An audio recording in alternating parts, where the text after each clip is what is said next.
রাত গভীর হলে মদিনার আকাশে এক অদ্ভুত নীরবতা নেমে আসত।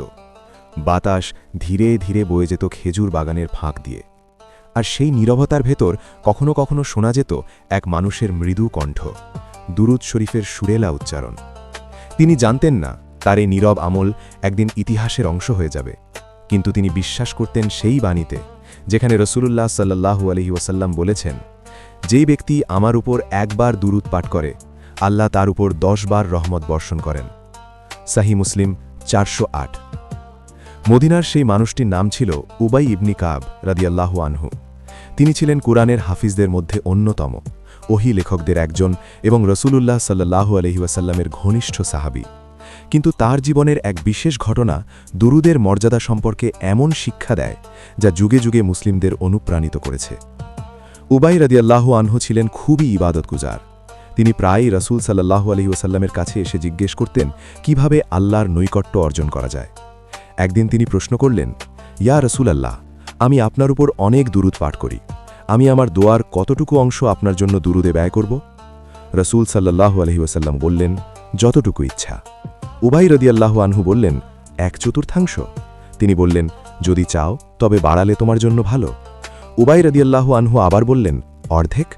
তিনি বললেন, যদি চাও তবে বাড়ালে তোমার জন্য উত্তম। অবশেষে উবাই রাদিয়াল্লাহু আনহু বললেন, তাহলে আমি আমার পুরো দোয়াই আপনার উপর দুরুদ পাঠে ব্যয় করব। তখন রাসূলুল্লাহ সাল্লাল্লাহু আলাইহি ওয়াসাল্লাম বললেন, তাহলে তোমার সব চিন্তা দূর করে দেওয়া হবে এবং তোমার গুনাহ মাফ করে দেওয়া হবে। এই সংলাপ শুধু একটি প্রশ্নোত্তর ছিল না, এটি ছিল আসমানি প্রতিশ্রুতি। দুরুদ এমন এক আমল যা বান্দার দোয়াকে কবুলের পথে নিয়ে যায়, কারণ যখন কেউ রাসূল সাল্লাল্লাহু আলাইহি ওয়াসাল্লামের উপর দুরুদ পাঠ করে, তখন সে আল্লাহর প্রশংসা, রাসূলের প্রতি ভালোবাসা এবং নিজের বিনয় সব একসাথে প্রকাশ করে। উবাই রাদিয়াল্লাহু আনহু সেই দিন থেকে তার জীবনের রুটিন বদলে ফেললেন। তিনি শুধু নামাজের ভেতর নয়, হাঁটতে হাঁটতে, বসতে বসতে, এমনকি কষ্টের সময়ও দুরুদ পাঠ করতেন। ইতিহাসে বর্ণিত আছে, তিনি বলতেন, দুরুদ হল হৃদয়ের পরিশুদ্ধি, কারণ এটি মানুষকে অহংকার থেকে সরিয়ে ভালোবাসার দিকে নিয়ে যায়। একবার মদিনায় খরা দেখা দিল, মানুষ কষ্টে পড়ল, অনেকেই হতাশ হয়ে পড়েছিল। উবাই রাদিয়াল্লাহু আনহু মানুষদের স্মরণ করিয়ে দিলেন, আল্লাহর রহমত পেতে হলে রহমতের দরজায় কড়া নাড়তে হবে, আর সেই দরজার একটি বড় চাবি হল দুরুদ শরীফ। তিনি মসজিদে নববীতে বসে দীর্ঘ সময় দুরুদ পাঠ করতেন। অন্য সাহাবীরাও তার সাথে যোগ দিতেন। তাদের বিশ্বাস ছিল, যে আমলের জন্য আল্লাহ নিজে 10 গুণ রহমতের ঘোষণা দিয়েছেন, সেই আমল কখনো বৃথা যায় না। দুরুদের ইতিহাস আরও গভীরে যায়। আল্লাহ তাআলা ঘোষণা করেছেন, নিশ্চয়ই আল্লাহ ও তার ফেরেশতাগণ নবীর উপর দুরুদ প্রেরণ করেন। হে ঈমানদারগণ, তোমরাও তার উপর দুরুদ ও সালাম প্রেরণ করো। এই আয়াত নাজিল হওয়ার পর সাহাবীরা শিখে নিলেন, দুরুদ শুধু সুন্নাহ নয়, এটি এক আসমানি আদেশ।